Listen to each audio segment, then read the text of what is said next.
I'm Definitiv, also known as Cyclan, and this is the Mind Over Meta podcast, where I talk with fellow Passive Exile content creators about the meta, a little bit about mindset, league start specifically, and a little bit about currency generation. And today I have a really special guest. I have SirGog with me, who is the newsman for Passive Exile. Without him, who we would know about new changes coming in the next patch, anything about spoiler season, and any news from Prohibited Library for the general public. So, Gog, thank you for being here. How are you doing, buddy? Good, mate. How are you doing today? I'm doing awesome. Would you like to, I assume most people know you, but would you like to just quickly talk a little bit about yourself for those that might not know you? Yeah, sure. I started ARPGs back with Diablo 1, Diablo 2 as a teenager in the 90s, and then sort of went several years without an ARPG fix. Diablo 3 came out and it had the pay to cheat auction house, so I didn't look at it. And then I saw, oh, look, there's this competitor to it, Path of Exile. Let's have a look at that. Anyways, that was 2013, and I've kind of stuck around since. And I guess in terms of content creation, I fell into it without really expecting to get into it. I put up a guide after a quite stressful time at my old work and just life in general that exploded a bit. And I thought, oh, I might start doing this a bit more seriously. And since then, I've sort of found myself a bit of a niche in covering anything that's like really timely news about Path of Exile and Path of Exile 2 for that matter.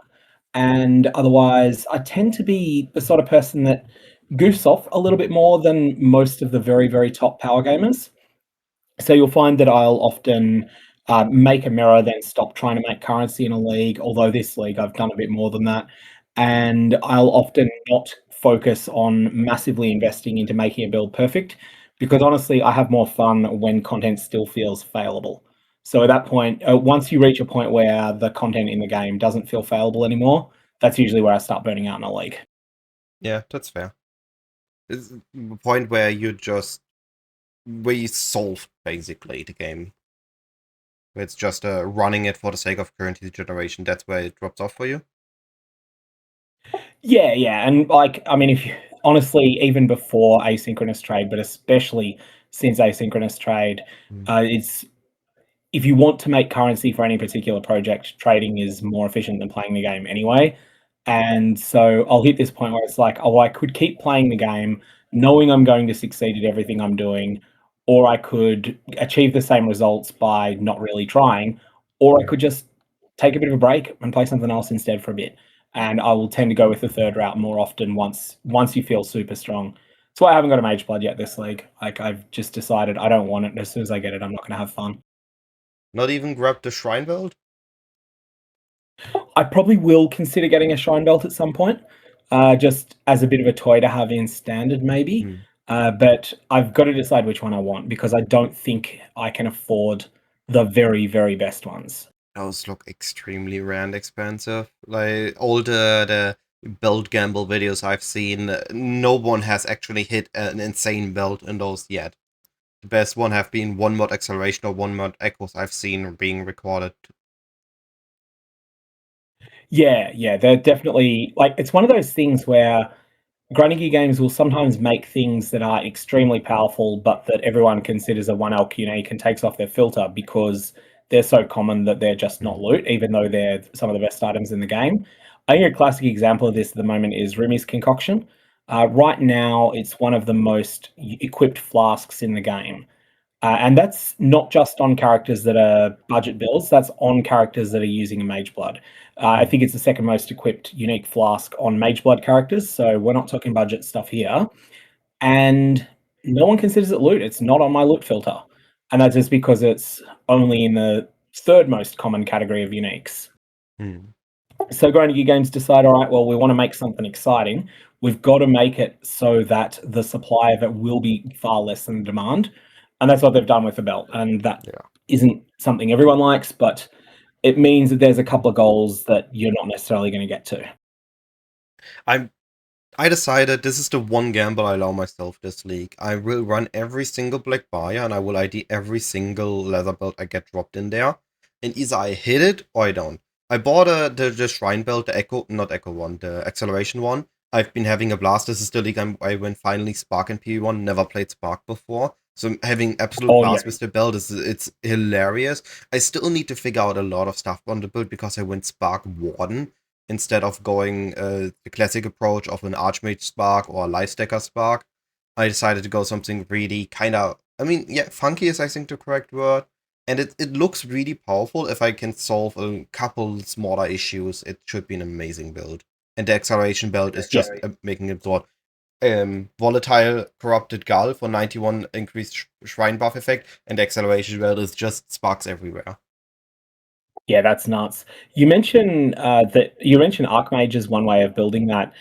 There is the new Archmage like gem Frostmage support that no one's really excited about yet. That is like on my radar as something I want to cook around with it. There's a few things I want to cook around with.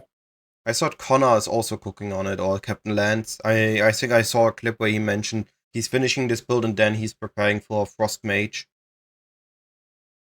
So I assume that one of those I expect to have solved or in any way or form this in the future. Or how to make the as soon as you build. mention mana stacking, they're the two names that first come to mind for me. Definitely. All right. Let's jump into the first topic I always like to talk about is when approaching a league start. I know this is a little bit behind us now, but in case somebody watches closer to the next league start, when you approach a league start, what is your way in approaching it in terms of build choice, content choice, or how you go at it, determining your league starter? Okay, so there's a couple of things here. Firstly, because of the things that I do with content creation, the week before league start is actually the busiest week for me of the league, which is a bit unusual for most people. Like for most people, that sort of chill out, theory craft a bit, but mostly not do that much, or maybe do a couple of practice runs. I'm usually so zonked during that week that I can't really do all that much because I'm just constantly thinking about everything that Granny Gear Games put out, try to find a way to make it digestible and post videos on it quickly. So that means that I generally have less time to do serious theory crafting for League Start. I'm also not known for build crafting, and I'm not someone that considers myself a particularly good build crafter. So I will often look, is there any meta build that looks fun? And this league, that was Kinetic Fusillade Totems. That genuinely was something I've wanted to play for a while. I haven't played a totem build for a while. Before we saw the patch notes, I was thinking I wanted to play a totem build, but probably spell totems instead of attack totems. And then once we got the patch notes, it was like, oh, what? Kinetic Fusillade's not getting gutted? Oh, It well, was that's unexpected. the obvious thing. Not just not getting gutted, but totems getting buffed as well. Like totems getting a huge buff. I was looking or expecting the patch notes that warned us as the theme of the previous league that they are gonna shift them down a notch and then they're gonna be a different thing that's gonna be the theme of this league, like the holy skills are. But they did nothing to warn skills. None of I think Kinetic Blast with Clustering got a side nerf, but not even a direct one. I think there was some interaction that it got reduced. I think it was the yeah, draft. that was the Kinetic Blast of KBOC. Sorry, was the one that got hit. Yeah. So I think overall, wonders are still one of the best things to do. They only got indirect nerfs. Elementalists got a slight indirect nerf. People just adjusted to other senses. Totems got buffed, so Hierophant and Warden were the choices, I think. Yeah, I think Elementalist is still fine. People have this approach of like once definitely. something's nerfed, they think it's terrible. But Elementalist was a serviceable ascendancy prior to the changes it got a couple of leagues ago. I think it was 326 when it got the big buff. And it got giga buffed in that patch. And it's lost a bit of that giga buff, but it's still in a better place than it was before. And so, yeah. I would agree on that. It overall the golems is the only thing that got slight nerf, but Herald stacking is absolutely insane in my opinion. Especially with Lost Unity. As long as Lost Unity is not touched, Herald stacking is one of the most hilarious things you can do right now. If you don't want to do a classic stacking approach, like don't stat stacking or power charge stacking, Herald stacking felt really amazing, especially with a skill like Blade Vortex or Penance Brand. Or you could just go the classic Ignite route. I tested an Ignite Leap Slam of groundbreaking build for this league start, with the Oh, yeah. expectation of doing some ignite things. The only issue I had was that it was always this pause before the attack. Even with the golem attack speed buff, you had always this animation where charge this jump up and then came the jump down for the damage. It always felt like the slight delay, and the damage to uniques just wasn't that great on an early budget. So I scratched that idea and then went summon Phantasm Necromancer, which was my best league starter yet. Complete 180 from my usual starters of Bow or Trap and Mines. I had actual survivability this time.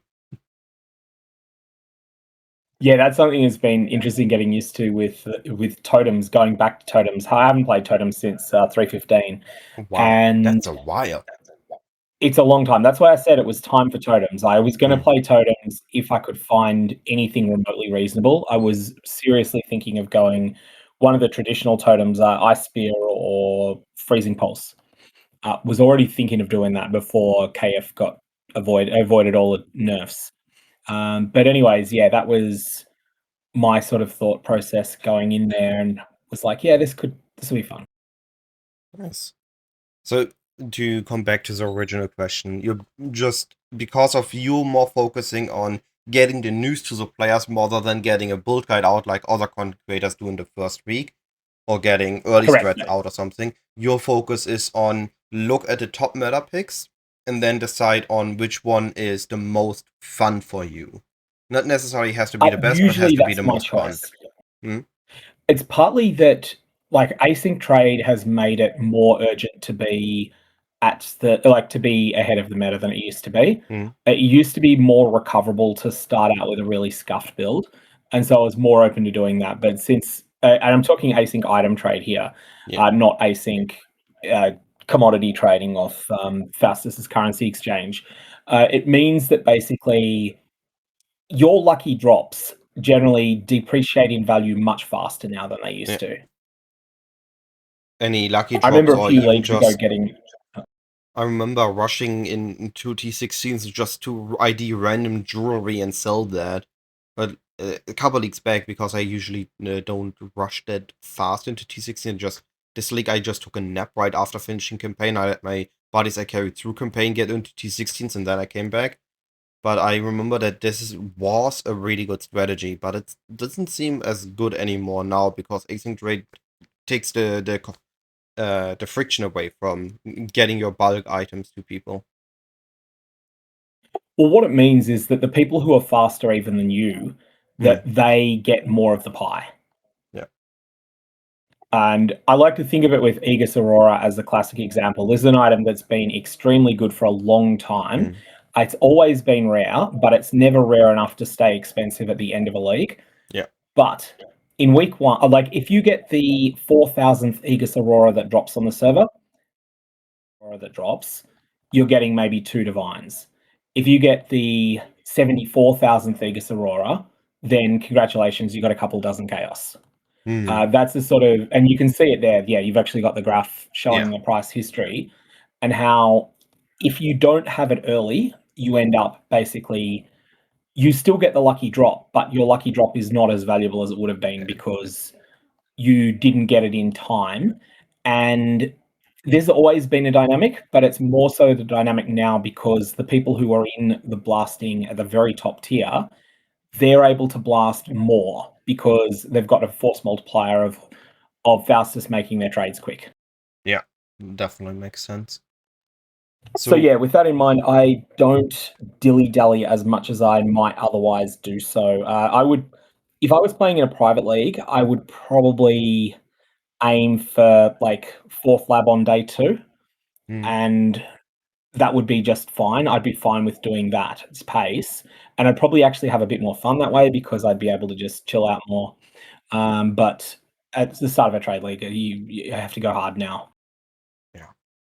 Does that mean that you are having some form of content also in mind when choosing your league starter?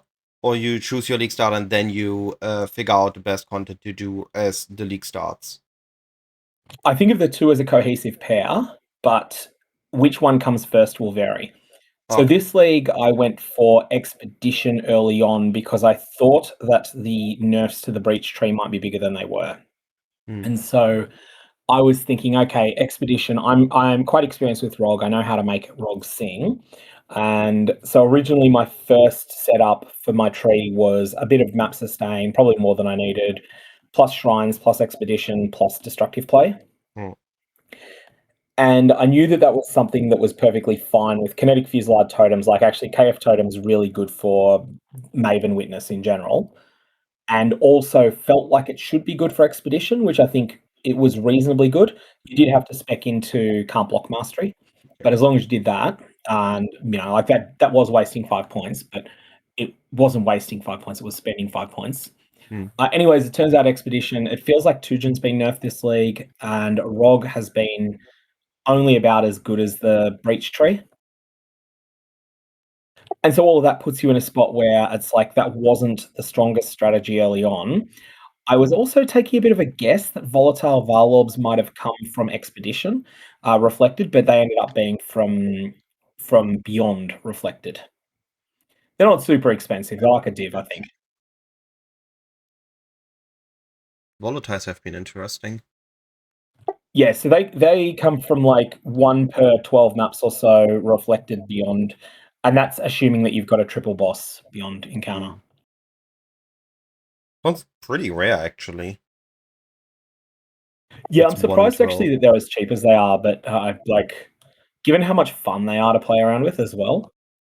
I agree that they're fun, but I disagree that they're fun at the same time. It took me 9 attempts until I got the first positive outcome. My first 8 attempts, my first 9 attempts, and the 10th one was good. I tried one random on a 99 Darkness Enthroned on day 1, day 2. It poofed. Then I tried 8 on Widow Hails. And the first 4 poofed, the second 4 all went negative, and then my 9th Widow Hail, so my 10th total, was the first one that went positive. I was livid after the 8th poof, and I was so happy that I finally got 1 Widow Hail positive. So I really agree that they are fun in theory, but in practice it is such a pain after the 4th poof.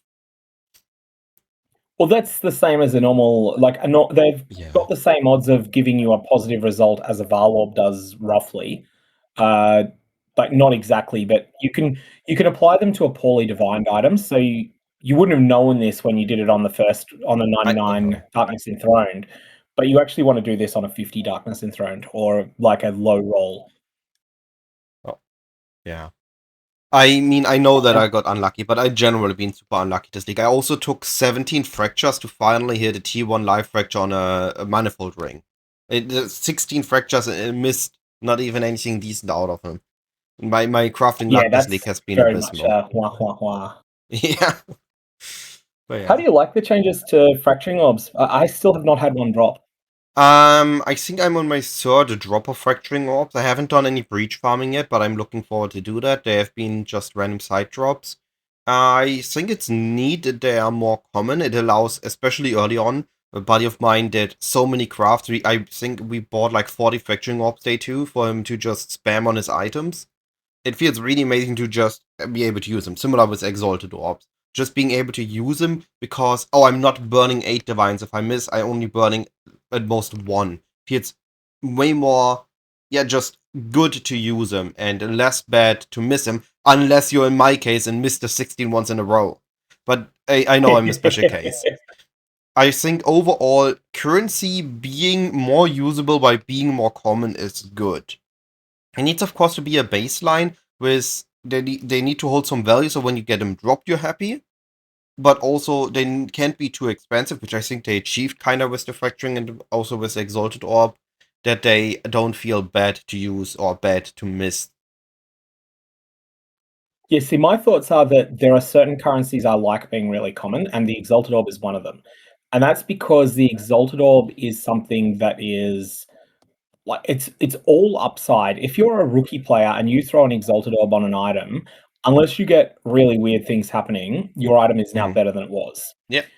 There are things that have no such effect. And the Fracturing Orb, the Orb of Annulment are 2 examples of this.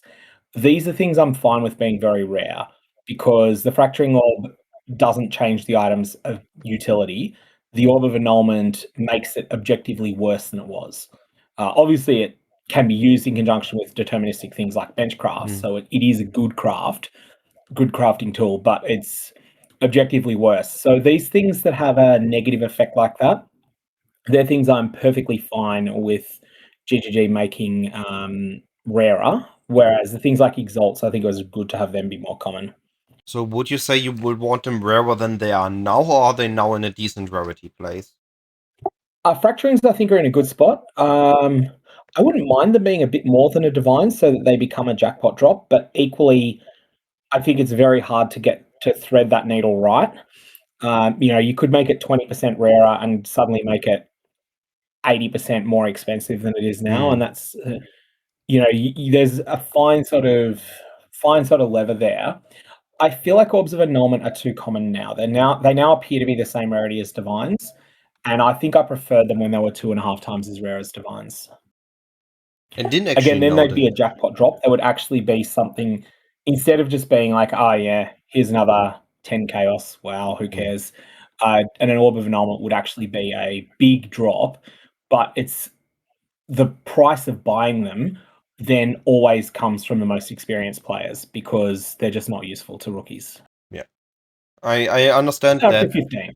that part of the thought process. I agree that fracturing orbs annulments are more for, let's say, players like you or me than players that are just pushing into T16s or are even regularly but are still playing fairly on the casual side. You definitely don't want to just randomly annul items. Usually, if you're annulling items, you're rolling for specific mod or mod combinations, either to recomp off them or to get a specific outcome. Yeah. You got to you have an advanced plan before you even consider applying an Orb of Annulment to an item. Yeah. Even if it's not your plan, even if you've learned it from someone else, it's an advanced plan. There's more currency like that, right? We have the locks, obviously, exalted orbs, obviously, reflecting. But yeah, most of the expensive currency is usually the one that is intentionally applied. Divines, fracturing orbs. Volatiles might not be intentionally sometimes. I think so. There could definitely be cases where somebody just got a drop and thought, oh, neat, drops it on an item and then gets a cool or a bad outcome. I mean, it does say it can destroy the item. I was surprised about the Veiled Chaos being this expensive. I hadn't noticed them getting that expensive. That Yeah. That presumably just means not many people are running Betrayal because Mirage doesn't reflect it. Yeah. I think it's a mix of not enough people running it and it actually being used quite a bit in the mid-league crafting steps. Like, you don't quite want to use a Veiled Exalted yet, but you want to do Suffix can be changed or Prefix can be changed, and then slam a Veiled Chaos and craft a final mod. Yeah, what's Eldritch Chaos and Eldritch Annul going for at the moment? Let's take a look. They're quite cheap. Surprisingly, yeah. They are still building up. Seems to 37 bows. Yeah, that's less than I would have expected. I hadn't looked at them. I've had more of them drop than usual because historically they were 10 times as rare as divines from regular monsters, and I have not had any of them drop the small number of Eldritch invitations I've done. I've been running quite a lot. I've just been Nightmare boss rushing, and you get a lot of invitations there, but you don't get a lot of normal kills, so I also haven't seen that many of them. Yeah, I usually sell my invitations unless I'm planning a massive farm. Oh, yeah, no, I saw them as well, but I got a lot of them dropped, like just off my bosses I killed. Because with the Mirage, you get them double proc basically every time. Right, you just enter the Mirage, you get another proc of it. They progress the state of the invitations. Yeah. On this additional map. Where we are already at here, we are kind of looked at the currency meta a little bit, but let's take also a look at the build meta. What do you think of that? Is it in a good state? Is it in a bad state? What's your overall thought about the meta right now? I think we're showing that Hierophant Kinetic Fusillade is too good at the moment, but the Hierophant specifically is doing far better than it has any right to, but it is also more than one build. So we really have Big Mana as an archetype, we have Kinetic Fusillade as an archetype, and then amongst Big Mana, we have like one that is an attack-based one, Then we have multiple spells that are kind of substitutable for each other. So Shock Nova of Procession and Ice Nova of Frostbolts are fundamentally the same build, just expressed a bit differently. And yeah, I think it's the Hierophant is a bit too good, and honestly, it might be actually not so much the Hierophant as Reign of Splinters. The unique jewel might just be a bit too good. Where do I get an example? So the KF builds will all be using it if they're not broke. Yeah. Yeah. Actually, I need to get a better old one. I'm using one that I got day 2. That's terrible. Might be like 43% or something. I wouldn't say that. I mean, the jewel is pretty decent, but it's also a bit on the rare side. I think that's okay. Overall, in Hierophant, I think it kind of shows that it is a home for 2 specific builds, right? It is the home for totem builds because it has the totem nodes, and it has the mana nodes. So, because the spell casting side is currently really either mana focused, or the alternative is, well, we are going life focus and then they're going Inquisitor. Is really just the 2 ways casters are played, or in a meta perspective are played. Of course, there's gonna be some casters on other things. There's Blade Vortex and Elementalist or things like that. But generally, we see the life stack casters with Ghostwise and Energy Blade, or we see the Hierophant casters with mana. Kind of showing that the other senses don't really offer an interesting take on casters as enabling as those 2. Yeah, or they do work, but they're just so far behind these big ones that they just don't get there. Because you do still have things like the Occultist Power Charge stacking platform that is very functional. It's good enough to beat everything in the game. It's just that it's not quite at the same level. It's not tanky. I honestly think that is a major factor, because there's also been more and more a factor for me, and I came from a place where I was fine using 6 portals, to it kind of shifted with the entirety of the meta. Everybody wanted to become more tanky. They didn't need a mortality build, but chain dying has become a thing that people generally don't enjoy. So builds that have a built-in survivability layer, like Mana Man's having a huge mana hit pool on top of the life hit pool, or being able to stack endurance charges. Yeah. Those 4 endurance charges are like such an absolute godsend for the Hierophant. And high endurance charges are massive for survivability. I saw a Slayer with 14 all charges, 14 endurance, power, and frenzy charges. Just that's what? Nice. That's 52 less damage taken as a baseline. That's automatically tanky. Yeah. I mean, that's sort of taking it to the absolute extreme. Like, that's sort of level of gear that is going to be very expensive to get, but you can get close to that with a much lower investment too. That's fair. Yeah. You do also need to build up to that. Can I suggest, just for your PoE Ninja though, just can you drill down to level 92 and up? 92 and up, sure. Because that'll show people that are solidly in 16s. They might not necessarily have done the whole Atlas, but they're solidly in 16s. Okay. Alright, so on our event we have Fusillade, Shock Nova, Clustering, Ice Nova. I assume Frenzy is used with Fusillade. And we have the Siege Ballistas. Those are the command? Yeah, Iron Commander. Yeah, so the reason that you are seeing the Frenzies, the Siege Ballista will be the unique bow, but the reason you're seeing Frenzy there is that Pelsteron advocated a 4-link setup for Frenzy that is really good. It is Frenzy, cast on critical strike, your whatever curse you're using, which is ally weakness in his case. And what was the other thing? There was something else on there. Anyways, if you have that in a pseudo-link helmet, that'll be why it's showing up as a 5-link. Yeah. You'll find the people that are using that will also have another link, almost always, the Frenzy. So they're not playing a Frenzy build, they're playing Kinetic Fusillade Totems, and they have a direct attack with that. I assumed as much, that it's the utility setup that people have been using in whenever they use totems something. We saw it with the Caustic Arrow totems, with the Vilmas, we see it here with a lot of Siege Ballistas. But also with kinetic Fleecelite totems, we see it as well. Here's an example. There's the totem, and here's the frenzy. Is this likely? Yeah. And I so am if that's pretty sure the sniper mark is linked with mark on hit. Corrupt? No? No, never it may mind. not be mark on hit, it may be Cast on crit cast on on frenzy. crit. Yeah. Okay. Cast on Makes crit sense. is the main thing. Oh, yeah, yeah. And that's where it is. That's your 5 links. Mm. And that's why it shows up in Ninja, because Frenzy, Cast on Crit is there, and then there's 3 other things. Volley is the other one, yeah. Not Tornado? Also, I see that person's using Culling Strike there. There is an interesting take on Culling Strike in the new gems. Cull a Week, I think it's called. That is this god tier cull against normal and magic monsters only. That has been surprisingly good, I've found. I haven't tested with that yet, but I saw it before League started, and I read quite interesting. Like 36% is quite a lot against normal and magic rarities, especially if you do something like magic pack size farming. Yep. Yeah. It's like, I'm not going to say this is an uber gem, but I really like it on Tempest Shield. I will say that.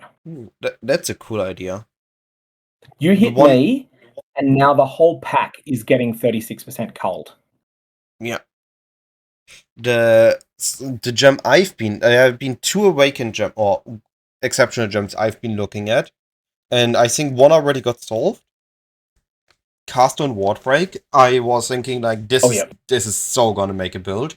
The first builds that started using them, they used one decent ward item, either gloves or boots, and just had it cast on Ward Break with Steel Skin, Immortal Call, or Molten Shell.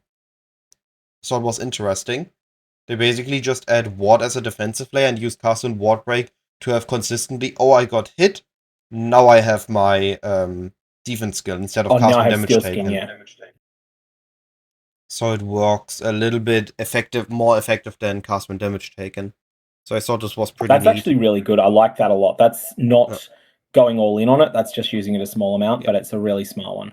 And I think I also saw a couple of videos of literally people doing a semi-ward loop with cast on Ward Break and having I think it's the the Kalguran Mastery, where the Bloodline, where you just get a 3% chance on hitting something, you regain your ward, and they just spam the screen with projectiles and hope that they get their ward back. And then they loop. So they also have the Timeless Jewel. There's the new Timeless Jewel that comes from, it's complex the way you get it, but from Reflected Expeditions, you can get logbooks that have special things in them. And the new Timeless Jewel has a node that gives you, I think it's gain 2 ward when you hit an enemy, or maybe it's on a flask use, or whatever it is. It's gain 2 flask charges under some condition, and you can do some absurd things with it. Just check the Timeless Jewel that player was using if they're playing a ward setup. No, that wasn't. That was just Death Owls. Really. This is just a Death Owl setup, right? But he's using what I saw first. I mean, he is going big in ward, but he is using it on his cast on damage. Basically, cast on damage taken. Yeah, right? Yeah. Ward breaks, it triggers a Mortal Call, takes less damage, ward has time to reset, and he's good again. Yeah, that's strong. That's a smart setup. That's a really good one. I also been trying to work that into builds, but I haven't quite found one yet. This one is using the new one.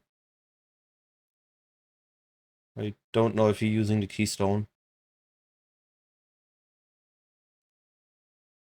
It's primarily used for the notables that are replaced, usually, especially given that they're using 4 iron flasks. Yeah, but I see that he's using some Skull, so he's definitely doing some looping. He has Unearth, he's just missing the... Let's go back in the snapshot. See if we can get it. Yeah, there. No, never mind. Well, there will forever be a secret. But he seems to be it has been documented on Path of Exile builds. I just haven't followed it all the way. And also the build-defining unique boots have exploded in price. Oh yeah, I saw that. Expedition might be profitable if you get lucky drop on those. They are notoriously very rare, though. The other Awaken or Exceptional Gem, I really thought there has to be something broken you can do with it. is Unholy Trinity. I That is saw it, so cool. and I've thought that is one of the coolest gems they have been recently adding. Reset Yes, this. yep. So this is just Trinity for physical, lightning, and chaos instead of Yes, the three elements. but it's better than normal Trinity, which is why it's so insane in my opinion. And normal Trinity gives you a little bit of pen. This one gives you a chance to ignore. That's And right, at yeah. level Yeah. 4, it's 100%. So this is just guaranteed ignore resistances, which isn't as good as inversion or inversion with some pen, but you just don't need to worry about it anymore, right? We've done that on many different Yep. builds on many different occasions in the past. And And all you need also to the do thing is is that people always focus on optimizing their damage against the Uber Maven. That's the default setting in Path of Building. But the thing is, is that doesn't isn't the help you when normal you're Maven the fighting default? monsters that have got huge resists, like actually huge resists. That's why Inquisitor feels so much better than, like, 10 million DPS on an Inquisitor feels so much better than 10 million on anything else. Because when you encounter that rare that has 75% from like one of the monster modifiers and 80% from that altar that you clicked earlier, well, suddenly you without the ability to override its resist, you can curse it all you want. It's still going to be 75 resist. But when you hit it with ignore, that's 300% more damage. Yeah. Yeah, with inversion, resist, or penning it, ignoring is just straight up there. Also good for very juiced mapping, because sometimes the map's just, oh hey, I rolled 60 Orbs on my enemies. I need to deal with that. Yeah, that becomes a nothing mod. If I could have, I would have used this on my Spark build. I'm using Invert, the inversion support right now, but if I could get in any form some chaos damage on it, I would instantly start using Unholy Trinity. I really think this is an insanely powerful support. Yeah, I agree. It's really good. Your build can't use the Covenant, can it? I'm using Expedition's End to be able to freeze with Spark. Yeah, there you go. That was yeah. I'm keeping an eye on this. If I find a way to build it, then I will definitely do it. Or I guess you could go Original Sin. But then I don't do lightning or physical anymore. You know, Original Sin as an alternative to Unholy Trinity support. That's fair. I could do that, yeah. It's a reasonably expensive alternative. It's one of the more chase items in the game, but yeah. Well, I will need to figure something out in the future. Maybe I also just convert some damage to coal, and I'm gonna go for a rare chest links here. Damage for each shocked enemy you killed recently. And just enjoy mapping with that. Make it cool necrotic. The build there's a bunch of cool ones. Been my most unaware build I've ever went with. Normally, when I make my second build, I already have everything figured out when they start leveling it, and it's just going through the motions of farming up the currency, leveling the character, getting the gear. But this time, I have no idea. This is the first time I'm playing Spark, and I went on such a niche build that I don't have really much to follow. The last Spark one, the one I based the concept on, was a very high investment, like thousands of divine invested into it in Mercenary League. So even also had a Doyani Merc, right? All the damage came from Doyani Merc, so it's just needed to fix some smaller issues, but I also need to fix the damage. So it made it a lot harder, but also made it really interesting to figure out. I think overall this league, the exceptional gems being more like the lineage gems in PoE2, really allows us to refigure out some of the late game builds, some of the cool interactions, and kind of shift some builds in different directions. I'm really looking forward to more of these being figured out as more and more people get to their second or third builds. So I think overall the endgame meta, like the league start meta, has been a little bit too heavy on the Hierophant. But I think this has not just been Kinetic Fusillade being a good skill, but also kind of influenced by a lot of creators jumping on it. I think Hierophant just was the hype build of the league for League Starter. Because we saw also Local's one variant being absolutely insane. It's not it's self-cast, sure, but it also looked really, really solid. Doesn't have to be one. I felt like the day one meta, the League Start meta, has been more influenced by creators than by actually the skills being top tier. Yeah, I think there's this thing that goes on in Path of Exile where there are builds that are seen as not very good, but they're genuinely good. It's just that they don't get as much polish as the builds that are most refined. And so they end up being a fair bit behind. The case I always bring up with this is 320, the league where, what was the gem again? It was Hexblast Mines. Not the version that people got familiar with later, once it got polished, but the original Korean language community design, which was a life stacking build with Rathpinth and Oh, I Kalm's remember that one. Yeah. And it's one of those things that if you were an English language Path of Exile player, you had no idea what was going on, except that if you did manage to loot yourself a Kalm's Heart, it would sell really quickly and it would always be to someone with a Korean name.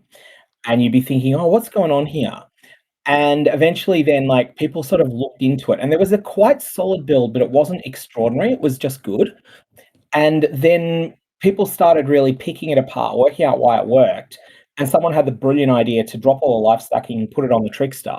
And then you ended up with one of the most dominant builds that we saw for a fair while. But you had to have that polish. You had to go through the Korean language community's playtesting of it in order to get to the point that you end up with the explosively powerful build that came later. I think that sometimes happens. We also had, it's also been a while since then, but I remember Arcana Miner was, or Arcana was the creator, and it was basically just a mana stacking miner build using Indigon. Oh, yeah. And the build has been under the radar for a couple of leaks. The creator made a couple videos about it each league, and at some point Grimro picked it up and absolutely exploded. Was played like crazy that one league, and that absolutely, I think, got it the next league or the league after. Yep. Yeah. There is definitely a thing where builds can be far better than the community gives them credit for a while.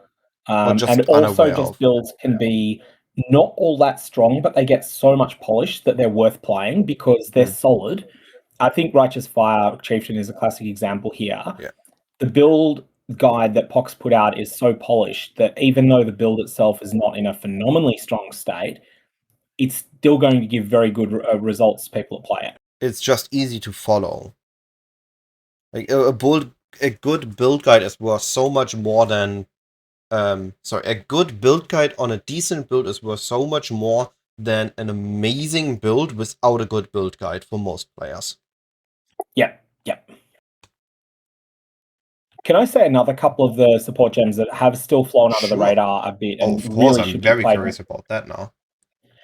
Okay, firstly, overloaded intensity support. No, don't spill the beans yet. I'm still using it. But I'm okay. I'm heading in game for this one. I'm fully aware how insane it is. I'm showing this here. I'm using it. It's insane. Yeah. So you're getting almost all the benefit of. You're getting all the benefit of crit multi support and more, and you're getting all of the benefit of ink crit support and more. And you're getting this for such a trivial cost. All you really need is to use native mode duel or to manage your movements slightly. All right. So for those, I can actually show this one because I've been using it. I'm a big fan of it. I've been sharing it with a buddy. He tried to buy up like 30 of them because he thought it's so OP that he was worried it goes up in price. This support gives you base crit and crit multi per overload stack. You can get up to 3 stacks. Now, to get stacks, you just need to cast and you need to lose intensity. You lose the intensity, which SirGog mentioned, by the Nadir mode support, which makes you lose intensity every 0.5 seconds, or when you start a step, you can also lose it. And overload intensity resets, so once you have it, as long as you have it and you don't die, you have it all the time. And the most absurd thing is it has the critical tag. Yep, +3 So levels. it scales with this. It's +3 level. It's absolutely insane. I've been leveling 9 of them, but I've been doing mostly boss encounters, so my levels aren't that high yet. I really want a level 4 one of this. Yep. But yeah. And the other one that's related, it's like there's a bunch of the exceptional supports that are really good for crit setups. Scornful Herald is really cool. I haven't seen a use for that one yet, but yeah. So it's basically my Herald of Ice goes from 0% base crit to 11% base crit, and therefore it scales off my power charges. I can make Herald of Ice chain react if I want to do so. That's an option that you've got. And previously, getting Herald of Ice to chain react was nearly impossible. But more practically, I think it's going to get used in conjunction with Herald of Thunder. That's the one that gets the most from it. There's also a minion version of this as well. I can't think of the name, but there's a skill that gives massive crit bonuses to minions. Wait. No, I thought that is not an exceptional gem. That is just a new support. I feel like maybe I'm getting this confused one with exemplar something. support?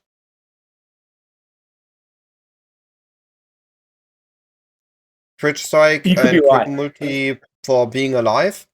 For whenever you crit, I thought?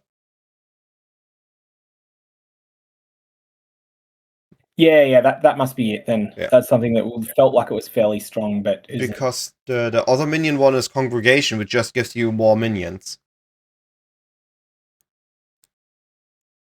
But that one is obvious, right? And that is Guardians have already been all over it. Yeah, that one's cool. Yeah. I search for just exceptionals. Not yet. They haven't added that yet. Okay. I think the couple of those obviously have already been figured out. We have Espeleco, we have Inverter Rules. Companion support has recently gotten attention.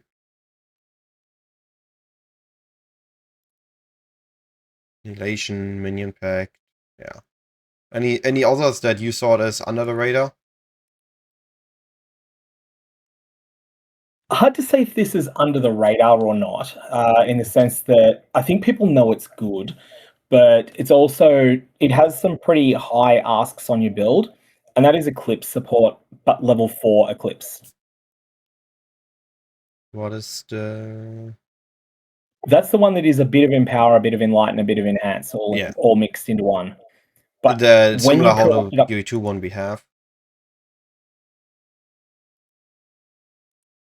I'm a little bit surprised that it's only 18 div for a level 4 one. What is the reservation on the level 4? 92. 92. What is it on Enlighten? How close does it get? 88. But have another look at Eclipse. Eclipse has a very nasty line of text on it too that is not apparent. Gain Do you see it? reservation. Oh, it doesn't help that it's not on the wiki. Have a look at the gem in trade. Go and bring up your trade window and have a look for it, because there's a very nasty line on Eclipse that is not obvious. Eclipse support. Do you see it? Doesn't matter what gem level. It's there on the lower levels as well. Quality, level, gain increase XP. Candidate support skills that don't come from gems. Reservation, quality. Oh, now I see it. It has an absorbed now you see it. Now you see it. 279 strength, dex, and int. Yeah, okay, I saw it now. And even have a look at the lower gem levels and you'll see it's pretty imposing as well. So it's kind of pushing you, in most cases, to use... I'm trying to think of the name of that item, the name of that Supreme something. Supreme Grandstanding or Supreme Ostentation? I can show it. I have it on me. Yeah, Supreme Ostentation from an Elegant Hubris. Yeah. Well, it means you can use Eclipse support if you want to. It's really good. Alright, time to figure out where to put it. Where's your damage coming from, though? Are you from gem levels, or are you from Spark of the Nova, yeah. or do you have flat? I do need to get gem levels in Spark of the Nova. I'm still working on that. Well, then you know what your new support gem is going to be, don't you? Maybe. I might actually be able to replace Inspiration with that. Or maybe Arcane Surge.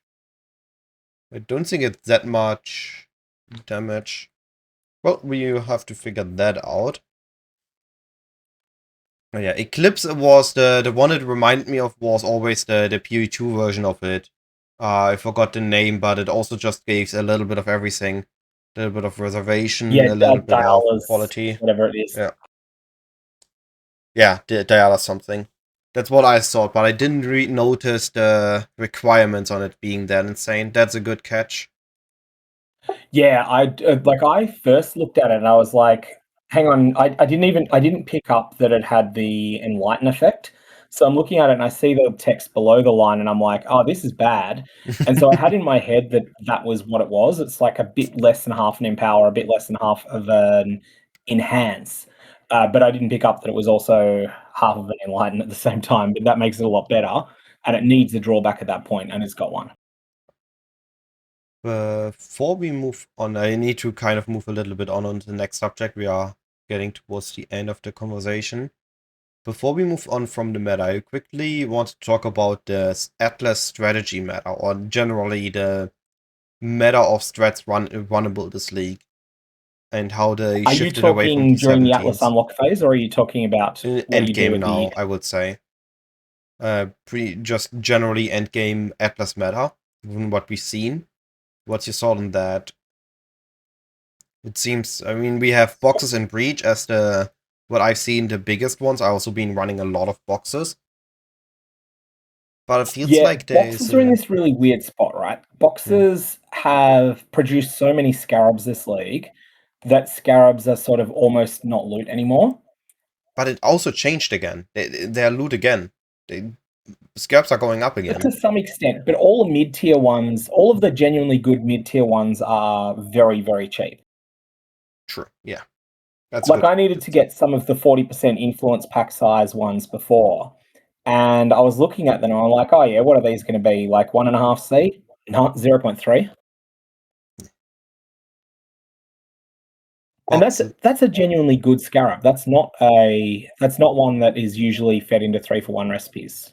Hmm. And yeah, like there is always a little bit of a swing back after people unspec it. Breach seems to be really good. I actually haven't been playing with the new Breach very much at all. I want to go with a little play with the new breach a little bit. It looks really fun for just raw currency farm and just killing a bunch of enemies. League Starter just wasn't good for it. The Phantasm had decent clear, but not in a wide open map. It had to be a little bit more linear. Like everything I walk past dies, but in a big breach, there was just too much going on. So I've been trying to prime the spark build to get ready for this, but it hasn't been quite there yet. Breach looks very fun. Looks very fun, but also very deadly and expensive to get going. But once it's going, it should be really profitable. Yeah, the other thing I started out with, there's the Expedition Astrolabes are fun, but they are not very rewarding. I kind of want to encourage people to try it if you've got a build that's good for Expedition, just because running the Astrolabe on it it's just cool. Like I wouldn't say it's great. Don't expect fantastic results, but just expect that you'll be doing some really tough fights. It'll be a lot of fun. Other than that, I was doing Harvest for a bit, mostly because I just wanted to put out a new player-friendly guide for an Atlas, and that was fine. Like there's nothing bad about it. I was probably just making. I feel like the new player-friendly version, maybe 4 to 6 divines an hour from Harvest Goo. That's probably gone up since then. And if you were to min-max it, you'd probably get it up to 10 or 12. And so that's okay, but it's not anything to write home about. And then after that, I jumped over to Kalguran Ore and Heist, because the reflected heists are so good. Okay. Do they sell well? There's a couple of them that sell well, and most of them don't. The one that sells the most, so just so that everyone that's watching this knows, if a heist item drops inside a mirage, whether it comes from a smuggler's cache or from a monster drop, the thing will have an enchant on it, at least sometimes. Of the contracts, these aren't all that significant, although there are some combinations that can be good, but it's mostly the blueprints that are the ones that you want to look for. Heist targets are always currency or scarabs is solid, but it's heist targets are always experimented items is the nuts. Okay. So it's just And that's the old because target blueprint again. It's because but the thing is that they've never existed alongside simplex and focused amulets before, or the modern helical rings. When they used to exist, the best of the experimented armaments were just like relatively common things. I get it. I see how that is broken. Now, the focus and simplex amulets are still very rare, but all the really common stuff is banned from rolling. So everything is at least uncommon. The most common thing you can get is a pneumatic dagger type tier of item, the level 70 bases. Is that the reason simplexes and focus amulets are so cheap this league? Because they are much more common? I didn't even realize that. Common. Yeah, that makes sense now. That's why they have been not 100 div plus. Yeah. I'm thinking I'll actually use one this league. I looted one very early last league, and then I ended up selling it. And I should actually probably use one and make something decent with it. I mean, this might be the league for most people to get themselves a simplex for once. Or in focus. Yep. Or a focused. Honestly, people always think of the simplex, but the simplex is the one that has the best high-end use cases, but the focused is the most generically strong amulet in the game. Focus is for levels mostly, and simplex was always with. I mean, it used to be, oh, here we get so much quantity on it, and then after it just became the stat stacker amulet. Yeah, yep. It gives you the most attributes you can ever get on it, and of anything you can do in the game. But it's really, really good. By the way. And the other thing you can do, like helical rings, should be way more common this league as well because of this. Helicals could then be rolled. Like, I reckon this is a league to make a crystallized omniscience build if people want to do that too. I haven't heard that in a while. But just helicals are going to be much more budget. Crystallized omniscience itself was made more common than it used to be, and it's just completely off meta. Everyone's forgotten it exists. It's still really good. You know, just maybe it's not quite as good as some of the top end stackers, but it's something that's got a lot of cool things going for it. All right. Yeah. I think many people are using it. Outside of, I mean, the heist call is good. I might start adding heist back into my strat. I've been trying to get rid of it because the normal heist stuff hasn't been worth it. But Mirage heist and Beast definitely interesting. Only if you're blitzing maps. If you're not blitzing maps, it's not worth it. Yeah. I've got it paired with Kalguran and Searing Exarch at the moment, and the Kalguran's ore has been fun. I guess one of the things that comes up for me is that because asynchronous trade buffed the ability to flip so much, if I want to generate currency, I could play efficiently for a period of time, or I could just flip efficiently for a much shorter period of time, and then play goof off mode for a bit longer. And I'm more inclined to do the latter. Like, I'll tend to have more fun doing that. So I will then do silly things like just go, oh yeah, let's just try a Kalguran setup, see how it goes. But that's actually been pretty good too. Also, There's a cool new scarab for it. This also already changed to my next question I had. How do you prevent burnout or stay motivated to play the game? Or do you just let it happen, then stop and move on? Because that's what you said earlier. When you don't feel like it, you just play something else. Yeah, I will tend to move on to other games a bit, and like I'll go from playing Path of Exile a lot to paying at a small amount. It depends on how much of a dumpster fire things feel like they are after a while. So, for instance, Path of Exile 2 at the moment, I am just done with 040 after how much of a mess they made of the league economy there, and the fact that you cannot get loot from killing normal monsters anymore, because everything that drops from normal monsters is no longer loot, unless it's a Hinokora's Lock or a or a Mirror of Kalandra, or maybe one or two of the exceptional bases. Even like the top uniques in the game, like that game's equivalents of Mageblood, the Vertex, Headhunter, all of them are just like they can't even buy a quarter of a boss entry token. Really?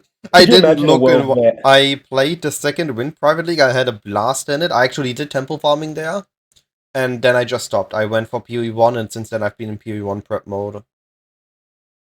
Yeah, that temple farming, I honestly, if the temple isn't gone in 050, I might even sit out 050. It was that Oh, wow. it has been that bad of a mechanic. It's like it's an actual game killer because it just deletes all the loot from the rest of the game. I mean, is there not just a way to fix it? Is it really just either it's broken or it's gone? You could possibly fix it, but why take the risk? Because if it's still there, if they don't fix it, the next league is dead. They may as well just take all the work they've done on it and throw it in the fire. Didn't think about it that way. I just thought there's gonna be some form that the temple isn't gonna drop crazy loot. Or it just needs to drop temple-specific loot, that it doesn't cause a divine inflation. Yeah. Which is what it was before they did that stupid patch around Christmas Day that killed 040. The one where they doubled all of the stacking buffs. So it wasn't just that they doubled the loot that was in the temple, they doubled a bunch of buffs that multiplied with each other, and that was where it just got out of control. But I don't even know, like the original launch day when people said that the loot was bad, no one had worked it out. It may have been that it was OP even then. Yeah, very likely. It may need to be worse than it was on 040 release day. Didn't we had the same thing in Affliction League?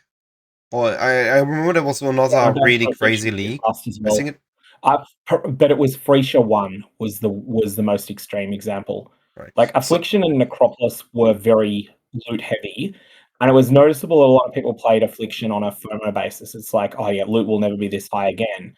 The next league, it was not just as high, but higher, and everyone quit really fast. And then Freesia came along, Freesia 1, and okay, there'd been a normal loot league in between, but it was like huge calamitous drop off at the end of week 1 once it was clear that if you weren't doing the Rogue XL thing, you weren't getting loot. Yeah.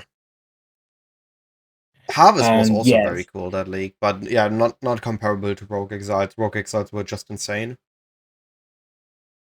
Yeah. It was just, and like it just becomes this thing where, like it or not, loot in a game with trade is a PvP environment, and someone else's gains in loot are your loss. Even if you don't recognize that, they are. Right. It's fair. I mean, yeah, I call it trade PvP sometimes when I try to snipe items, but it's also fair. If I gain much more loot than you, stuff will price according to what is the best way to generate currency, right? So it's gonna price around, let's say, what Fallback is doing around Breach. If Breach is really 60 death an hour because of how crazy amount of T0s it drops, then yeah, it's gonna price around that. The scalps of that's gonna be expensive. Scalps of everything else is gonna be cheap, and the items it generates will lose in value gradually. Chaos, divines, and that will cause everybody else that will generate it at half the efficiency or quarter the efficiency way more. Makes sense. Yeah, exactly. And the things that are genuinely rare, it's almost always the case that the amount of time that it takes to build up wealth to trade for them is going to be based upon like what the people who are doing the richest public strategy are doing. So for instance, Original Sin is always going to be something like 20 hours of whatever the top published strategy is to farm for. Makes sense. But then there's the things that get oversupplied, like Mageblood, for instance, could be very cheap this league if people keep doing the breach thing, or maybe the breach thing will fall off because the market corrects around it.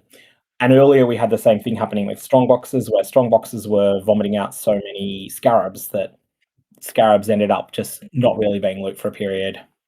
Containment dropped below 100 chaos. I was so much having fun with I put out a video, budget box OP because containment too expensive. Containment was at 240 chaos. In a matter of 2 days, it dropped below 100 chaos, and suddenly I was like, yo, containment box is OP. Yeah.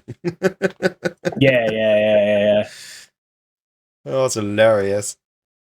And now Yeah, both it really is. It's strange how the how things work, like with the whole most recently published videos have such a huge impact. If I was trying to make 25 mirrors this league instead of just like a couple, I would probably be following Fubgun on his stream, watching things that he experiments with, and then really aggressively buying out the scarabs that he's playing around with, and then repricing them higher. Like it's a toxic thing to do, so I don't do it. But that would be the strategy there. I'm sure somebody is doing that at all times. Oh, definitely. The bigger creator you are, the more impact you have on economy. It also depends upon who your audience is too. For instance, I think that you'll find Grimro used to have a higher impact than Zizaran on trade league economies because Grimro would be advocating things that sort of the top 5% of the player base would follow, whereas Zizaran would have a much more broad view. And Grimro's viewers were wealthier as a collective than the larger pool of people that followed Zizaran. Yeah. And the same thing would be the case now, Fubgun even more so. Because Fubgun, Pulstron nowadays, John Groan and Drew also to not some extent. What is not as massive, but more than some extent. Something in there, in between there. Yeah. I used to call it the Maffle effect because Maffle always used to have an impact on like random niche items. But yeah, it's a lot. A couple leagues now in PoE2 specifically, my build always overlapped with what Fubgun was doing and always got Fubgun text. So I think the thing is though that if you're doing something that is powerful that uses the same items as Fubgun is doing, it's actually good. It's if you're doing something that's goofy, then it's really bad. Yeah. Like something unrefined and goofy, then it's really bad to be copying someone that's super top end. Yeah. All right. So to finish kind of the conversation today out with one last topic, which you already kind of a little bit said, when you don't know how to generate currency, what is your fallback on? I think you kind of already mentioned you're flipping quite a bit, but if you don't have currency to go flipping for some reason, what would be your fallback league mechanic? If you're talking, so are you talking to get your first 100 chaos, your first 1,000 chaos, your first 10,000 chaos? Either to get started or to get started again. Let's say you just made a bunch of upgrades and you don't have currency right now. You don't have the currency to do any big investments or flips. You need to refarm some currency. What would you do? Yep. If I've got the character power, it will be Searing Exarch aligned tier 16 mapping without anything particularly hard on the map. If I don't have the character power even to handle Searing Exarch altars, I would default to running Scoured level 83 Heist. And in the current league economy, that would actually be Counter Thaumaturgy, because Counter Thaumaturgy have the chests that give enormous amounts of high quality gems and GCPs. That's a good call. So that's a very boring one, but that would get you back to 500 chaos quickly so that you can then bail yourself out of being completely broke. And then once you've done that, I'd then probably continue with heisting for a bit longer, keep going till I got some semi jackpot. And if that didn't happen, then I'd just build up enough power to go back into mapping and do something.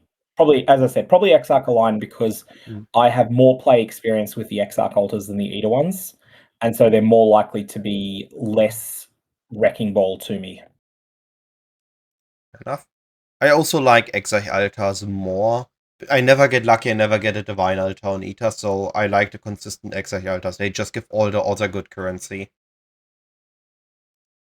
Yeah, especially if you're at a point where Chaos Orbs are still on your filter.